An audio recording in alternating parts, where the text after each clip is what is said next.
Attention!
अस्सलाम वालेकुम नाजरीन, मैं हूँ आपका होस्ट रमीज़ राजा। उम्मीद करता हूँ आप सब खैर वाफियत से होंगे।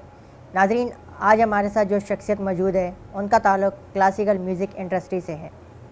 पाकिस्तान की जानब से प्राइड ऑफ पाकिस्तान भी हासिल कर चुके हैं और दीगर इनामात से भी उन्हें नवाजा गया है। हमारी खुशकिस्मती है कि आज हमें उनकी तरफ से कुछ जानने का मौका मिलेगा। उन्होंने हमें इज़्ज़त बख्शी, हम उनके शुक्रगुज़ार हैं। बिला ताहीर आइए बढ़ते हैं अपने मेहमान की जानब, जनाब उस्ताद मज़हर यमराव बुंडू खान साहब। अस्सलाम वालेकुम सर। वालेकुम अस्सलाम। सर, सबसे पहले तो आपका बहुत बहुत शुक्रिया, आपने हमें इज़्ज़त बख्शी। हम आपके बहुत शुक्रगुज़ार हैं सर। बहुत खुशी हुई आप आए और हमें भी खुशी है कि आपके चैनल ने हमें इज़्ज़त बख्शी।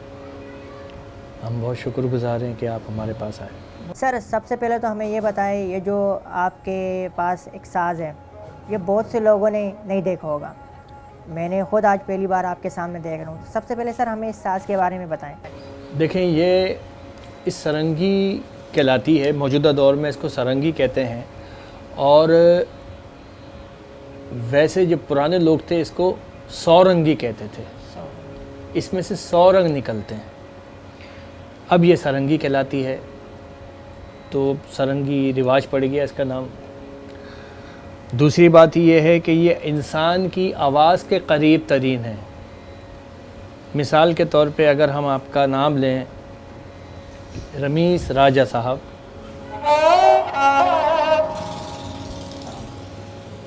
कैसे हैं?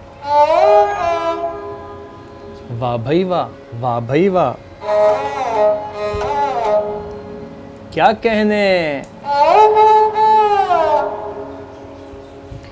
इस साज़ के अलावा पूरी दुनिया में कोई और साज़ ऐसा नहीं है जो आवाज़ के इतने करीब तरीन हो। इसको अंधा साज़ भी कहा जाता है। दुनिया के जितने साज़ हैं वो सब उंगलियों से बजते हैं, या तो यहाँ से बजते हैं उंगलियों के नीचे वाले हिस्से से जो आप आसानी होती है, या यहाँ से बजते हैं। ये बजता है यहाँ से, ये नाखून और खाल के बीच का जो हिस्सा होता है इधर से बजता है, और ये मुश्किल साज़ है। तो बस ये अल्लाह पाक की करम नवाजी है हम पर, बुज़ुर्गों की देन है कि हमारे हाथ पे जमाने की कोशिश कर रहे हैं हम। ये इसको मिलाना बहुत मुश्किल काम है, और उससे मुश्किल काम इसकी साउंड निकालना। 4 घंटे की रियाज़त के बाद इसकी ओरिजिनल साउंड निकलती है। 4 घंटे हम कोशिश करेंगे कि इसकी ओरिजिनल साउंड, और ये जब जितना आप इसको सुकून से सुनेंगे आपके अंदर एक कैफियत पैदा होगी। एक राग है भीम प्लासी,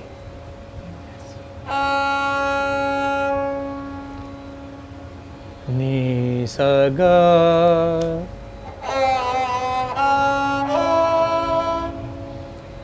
सा गा मा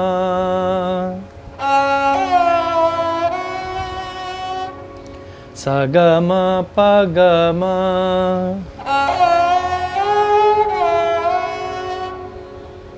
मा गा रे सा।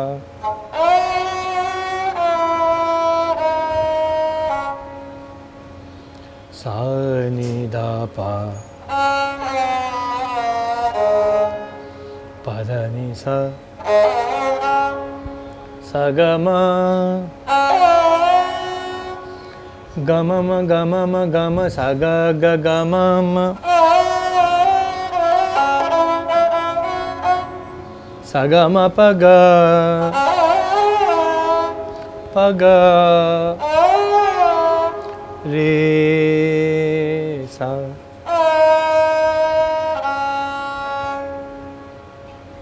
सर हमें सुरंगी की आवाज़ तो सुनने को बहुत मिलती है, पर आजकल इसका शुमार बहुत कम देखने को आ रहा है। सर इसके बारे में आप क्या कहना चाहेंगे? देखें, ये उन साज़ों में से एक है जो नापैद होते जा रहे हैं। अब पाकिस्तान में माशाल्लाह 22 करोड़ की आबादी है, मगर सारंगी बजाने वाले पूरे पाकिस्तान में मुश्किल से 16 हैं। अगर शहर के हिसाब से देखा जाए तो कराची से हम वाहिद हैं, सक्कर के 2 हैं, लाहौर के 2 हैं, मुल्तान के 1 थे, वो थे तो टीचर, उनका इंतकाल हो गया सुना है, तो 1 और कम हो गए। क्योंकि ये साज़ वक्त और टाइम मांगता है, ये इसलिए मुश्किल है। देखें, एरी वो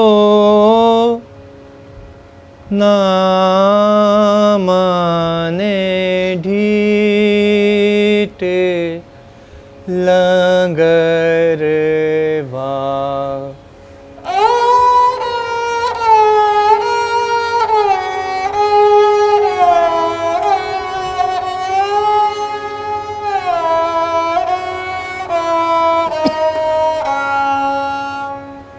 सर माशाल्लाह आप सारंगी बजाते हैं, आप ये बताएं कि आपका ताल्लुक़ किस घराने से? देखें, हमारा ताल्लुक़ दिल्ली घराने से है। हमारे वालिद उस्ताद उमराव बुंदू ख़ां, हमारे दादा बाबा मौसीकी उस्ताद बुंदू ख़ां साहब,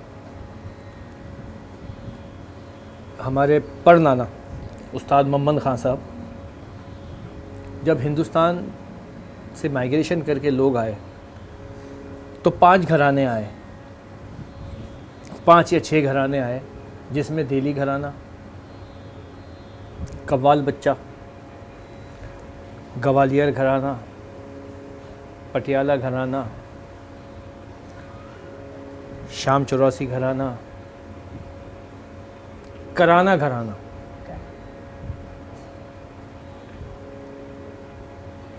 जो हमें याद हैं वो हमने ये बताए, वगैरह वगैरह। तो कराने घराने की एक हुआ करती थी रोशनारा बेगम, मलका मौसीकी रोशनारा बेगम साहिबा। इसी तरह उस्ताद सलामत अली ख़ां, उस्ताद नज़ाकत अली ख़ां, उस्ताद उमराव बुंदू ख़ां, उस्ताद बुंदू ख़ां साहब का ताल्लुक़ ऊपर वाले से था, ये नीचे वाले हैं, ये सेकंड शिफ्ट है। जो ऊपर थे उस्ताद बुंदू ख़ां साहब। हमारे दादा को अल्लाह पाक की तरफ से वो मकाम और इज़्ज़त मिली कि मौजूदा दौर में हिंदुस्तान में जब हम दिल्ली एयरपोर्ट पे उतरे और हमने अपना पासपोर्ट इमिग्रेशन पे रखा तो हम बड़े हैरान हुए ये जुमला सुनकर इमिग्रेशन वाले का। उन्होंने हमारा पासपोर्ट देखा और कहा कि वेलकम खां साहब, वेलकम। उस्ताद बुंदू ख़ां साहब से आपका क्या ताल्लुक़ है?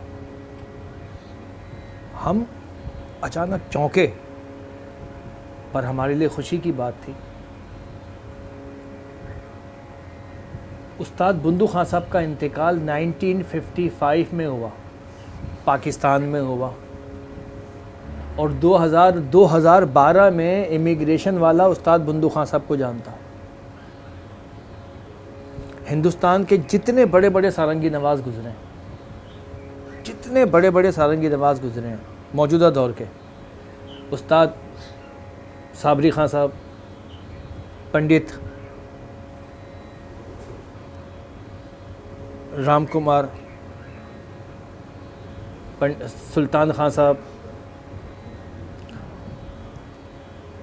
नन नारायण साहब, पंडित नन नारायण साहब।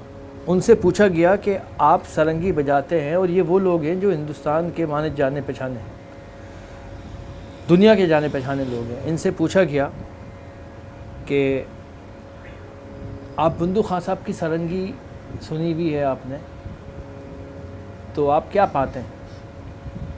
तो नंद नारायण साहब सारंगी प्लेयर, मास्ट्रो ऑफ सारंगी हिंदुस्तान के पंडित, वो फरमाते हैं कि हम बंदू खान साहब की 1% कॉपी करते हैं।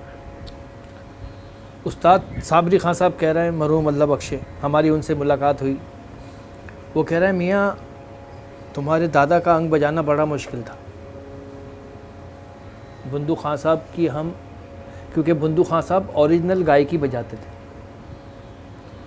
अब तो सारंगी बजाने मुश्किल काम है। हिंदुस्तान में हमारे बुज़ुर्गों को आज तक माना जाता है, याद किया जाता है। उस्ताद बंदू खान साहब उस ज़माने के रतन थे। हिंदुस्तान के 7 रतन होते, बंदू खान साहब उस वक्त रतन थे हिंदुस्तान के। लेकिन हम सब, हमारे बुज़ुर्ग, हम तो पाकिस्तान की पैदाइश हैं, वो सारे बुज़ुर्ग पाकिस्तान की मोहब्बत में वहाँ से माइग्रेशन करके आए। हमारे ख़ानदान के शागिर्द, मौजूदा दौर के हमारे ख़ानदान के शागिर्द, टीना सानी, हम उनके खलीफा, मुनीबा शेख कुबरा नाथ ख्वां, हम उनके खलीफा, मकबूल साबरी, ग़ुलाम फ़रीद साबरी के भाई, हम उनके खलीफा। मकबूल साबरी साहब जब हमें मिलते थे ना, 100 रुपये नज़र करते थे और ये कहते थे, खलीफा जी।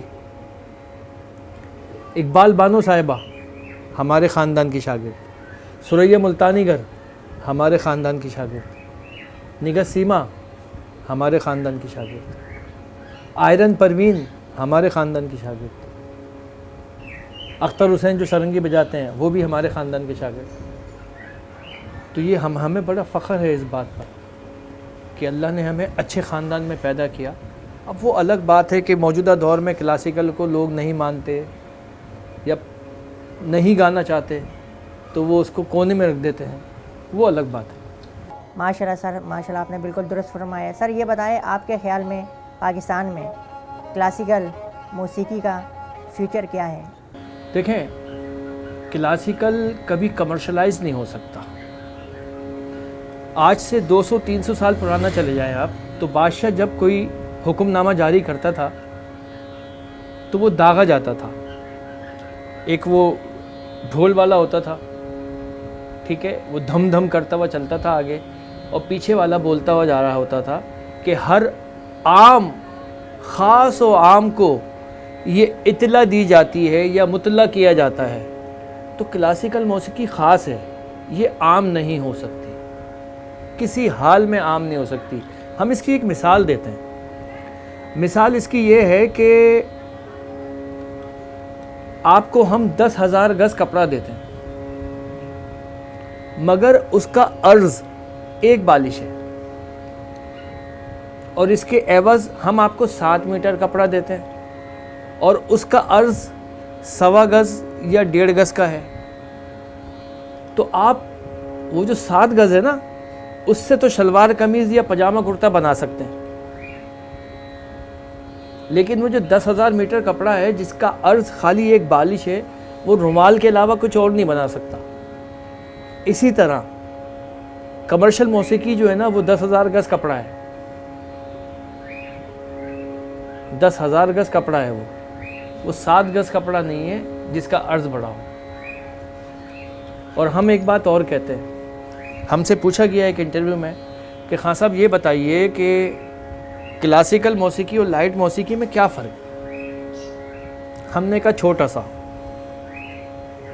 फ़र्क है। कहने लगे क्या? हमने कहा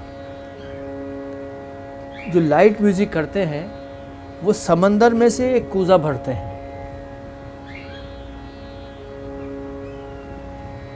समंदर में से एक कूज़ा भरते हैं, मगर क्लासिकल गाने वाले उस कूज़े में समंदर को भरने की कोशिश करते हैं।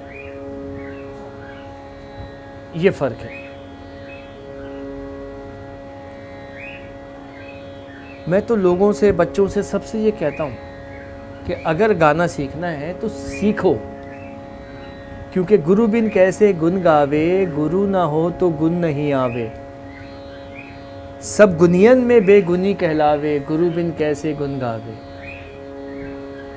अब ये तोतों की आवाज़ आ रही है आपको, ठीक है ना।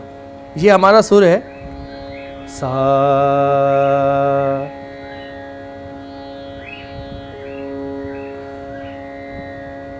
हमारे हिसाब से वो सुर जो आ रहा है पा गा गा, पा गा गा, तोते की आवाज इस सुर की वजह से, क्योंकि ये सुर हमारा कायम है। सा पा पा सा पा पा सा पा सा।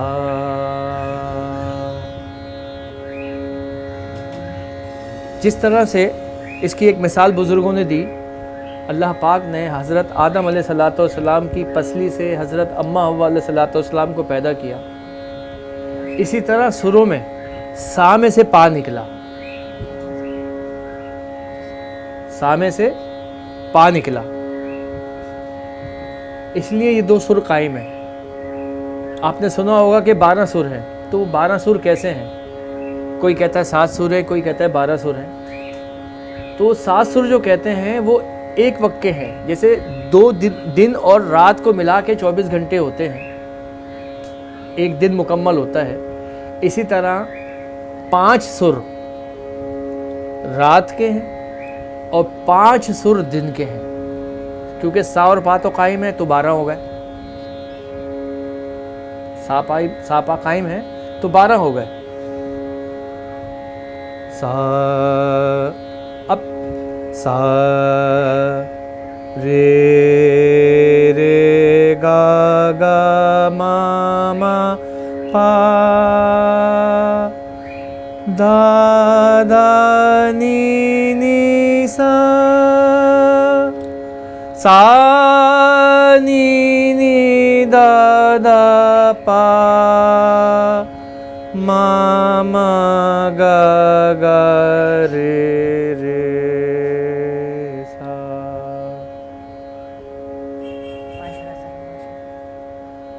आप यकीन करें, गले में इन्फेक्शन है, हमें मुश्किल हो रही है गाते हुए, आपकी मोहब्बत में हम बता रहे हैं और हमें महसूस हो रहा है कि हमसे गलतियां हो रही हैं, क्योंकि जो सुर बड़ा पक्का, 30 से हमें 40 साल लगे अपने सुर को पक्का करने के लिए। सा हज़रत अमीर खुसरो क्रांध धा धा धा किट तक गिद गिंधा धा, क्रांध धा धा धा किट तक गिद गिंधा धा, क्रांध धा धा धा किट तक धुम किट तक धुम किट तक दा किट धुम किट तक धुम किट तक दा किट तक धुम किट गधतान, क्रांध धा धा धा धा किट तक गिद गिंधा धा, क्रांध धा धा धा। ये बंदिश हमारे एक ब्रांड, वो अपने आप को ब्रांड कहते हैं, मोहतरम जनाब कोक स्टूडियो, उन्होंने गवाई है। हमारे एक हजरत फरीद अयाज साहब से, कवाल साहब से, आपके तवस्सुस से ये उनसे शिकवा करते हैं। हजरत अमीर खुसरो रहमतुल्लाह अलैह माज़अल्लाह क्या बेवकूफ़ थे कि उन्होंने एक बंदिश 16 मात्रे में बनाई, कोक स्टूडियो ने उसको 8 मात्रे में गवा दिया। हज़रत अमीर खुसरो ने 12 मात्रे में बनाई, कोक स्टूडियो ने उसको 6 मात्रे में गवा दिया। हज़रत अमीर खुसरो ने 14 मात्रे में बनाई, कोक स्टूडियो ने उसने 7 मात्रे में गवा दिया। अब ये जो काम हो रहा है ये बहुत गलत हो रहा है। इन द फ्यूचर सबके लिए, हमारे आने वाली नस्लों के लिए खराबी है ये, इसलिए कि सच्चाई को छुपा रहे हैं। हमको हक नहीं है कि हज़रत अमीर खुसरो के कलाम में अमेंडमेंट करें। सुरों को तो कर सकते हैं, गायकी का कर सकते हैं, मगर उनके मिजाज को नहीं हिला सकते। यहाँ ये आम हो गया है और ये अच्छी बात नहीं है। इस वजह से क्लासिकल मौसीकी तबाह व बर्बाद हो सकती है। बहुत खूब सर, बहुत खूब, आपने बिल्कुल दुरुस्त फरमाया। सर हम लोग जब आए तो हमने अर्ज़ किया कि हम सोफ़े पे बैठना चाहते हैं, तो आपने कहा कि नीचे ज़मीन पर बैठना है। तो सर आप हमें बताएं कि आखिर नीचे बैठने में और सोफ़े में बैठने की आखिर वजह क्या है? ज़मीन आसमान का फ़र्क हो जाएगा। ऊपर बैठ के आप जब गाना बजाना करते ना, तो आपको आमद नहीं होगी जो अल्लाह की तरफ से एक अता होती है। नंबर 2, जब आप सोफ़े पे बैठते हैं तो वो नरम होता है, तो आपका जिस्म यूँ हिलता है। आपने देखा होगा जो लोग सोफ़े पे बैठ के इंटरव्यू देते हैं या कुर्सी पे बैठ के इंटरव्यू देते हैं, वो कभी ऐसे हो रहा होता है, कभी ऐसे हो रहे होते हैं, कभी सीधे हो रहे होते हैं, कभी यूँ झुके होते हैं। लेकिन ज़मीन पे बैठ के इंटरव्यू देने में कहीं भी जुम्बिश नहीं आती, एक टिकाव हो जाता है।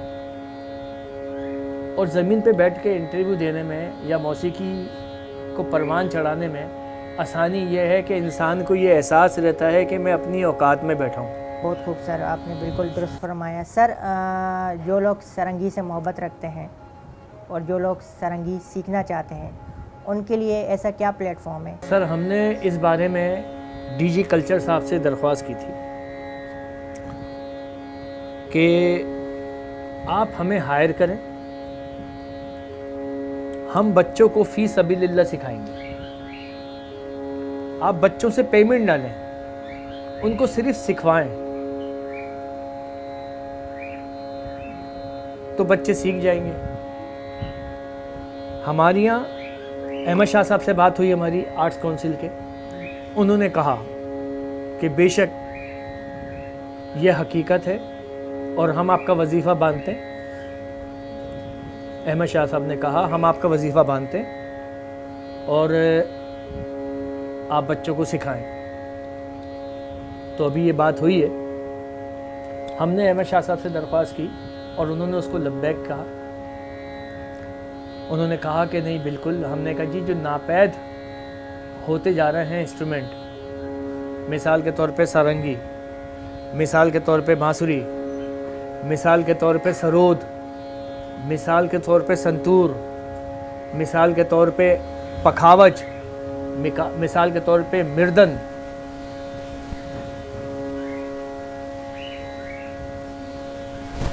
तो ये फ़र्क खो रहे हैं, ये इंस्ट्रूमेंट खो रहे हैं, इनको बचा लीजिए। उन्होंने कहा बेशक ये काम हम करेंगे, जिस बात पर मैं अहमद शाह साहब को सलूट करता हूँ। सर माशाल्लाह आपने इतने साल गुजारे, बहुत सारी खिदमत पेश की। सर आप हमें अपनी पसंदीदा कोई राग सुना दें। जी जी ज़रूर पेश करते हैं। देखें ईमानदारी की बात यह है कि हम तो ये सोचते हैं कि अभी हम सीख रहे हैं, क्योंकि अल्लाह की करम नवाजी होती है, अल्लाह की करम नवाजी होती है तो सुर निकल आता है और नहीं होती तो नहीं निकलता। देखें मुख्तलिफ रागों की बात कर लेते हैं। ये इंस्ट्रूमेंट जो है इसमें इसको हर बार मिलाना पड़ता है। अभी हमने इसको काफ़ी में मिलाया हुआ है कि हम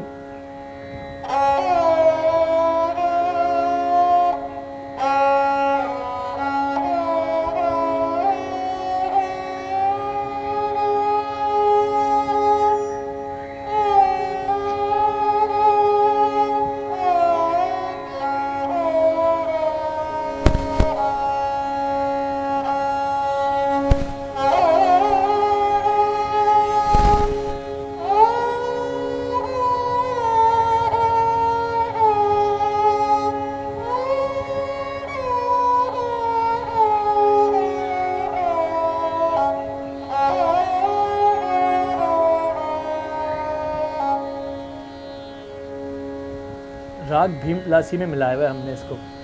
काफ़ी है सा रे गा मा पा, पा धा नी सा सा नी धा पा मा गा रे सा। अब इसमें से अभी हम 7 सुर गए थे और 7 सुर आए। अब इसमें से हम एक सुर कम करेंगे। नी सा गा मा, रे हटाया, गा मा पा, पा नी, धा हटाया, सा जाते हुए 5 सुर, आते हुए 7, सा नी धा पा मा गा रे सा।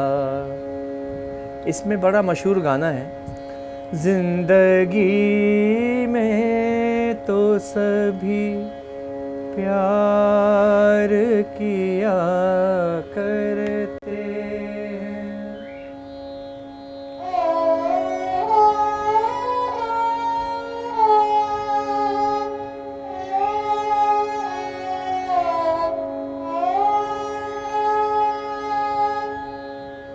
है ना? इसमें दूसरा मशहूर गाना है, दम मस्त कलंदर मस्त मस्त।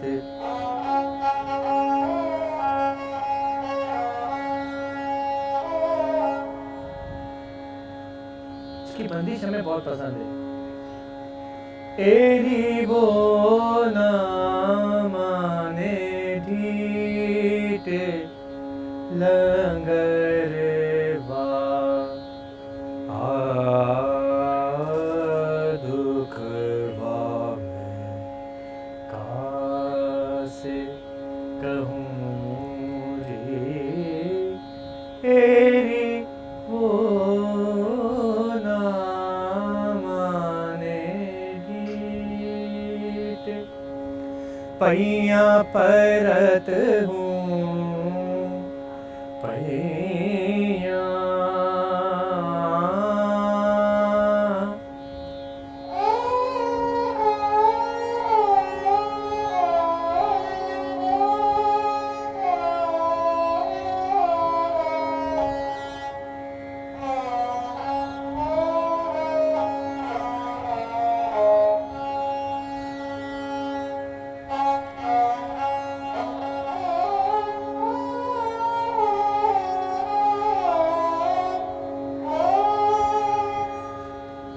सा ग म प ग म ग प प म प ग सा ग ग म म ग ग रे सा नि धा प सा। अब इसी राग में अगर हमें इसको बदलना हो, ठाट वही है काफी, ठाट काफी चलेगा, लेकिन राग बदल जाएगा। अभी हमने कहा काफी ठाट का भीम प्लस सा नी सा ग म प। अब हम कह रहे हैं काफी ठाट का बागेश्वरी सा सा नी धा धा नी सा म ग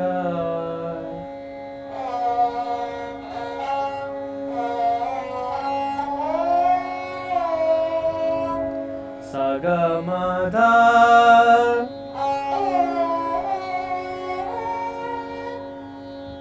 सुर वही है, खाली अंदाज बदला है तो राग बदल गया। नी धा सा नी धा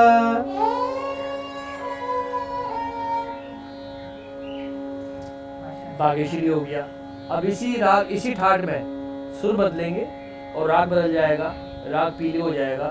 सा पा पा पा नी सा रे गा रे सा गा रे सा नी सा नी सा सा गा मा गा रे सा।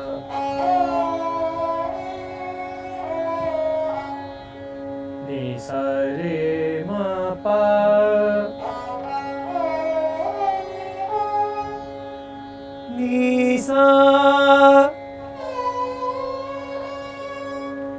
नि धा पा मा गा रे सा।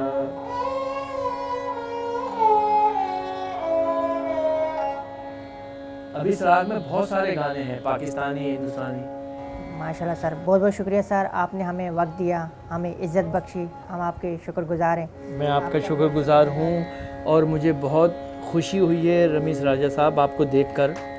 अल्लाह आपको हिम्मत और ताकत दे कि जिन लोगों में अल्लाह की तरफ से कुछ कमी हो जाती है वो एहसास कमतरी के शिकार हो जाते हैं। और मुझे बहुत खुशी हो रही है आपको देख के कि माशाल्लाह अल्लाह पाक ने आपको ज़िंदा दिल बनाया है और अल्लाह आपको और ताकत और हिम्मत दे। और आपके इस तमाम साथियों को और चैनल के लोगों को बहुत बहुत मुबारक हो, जिस खुलूस और मोहब्बत से आप फ़न मौसीकी की खिदमत कर रहे हैं या फ़नून लतीफ़ा के लोगों की खिदमत कर रहे हैं, इसका अजर तो अल्लाह पाक आपको देगा।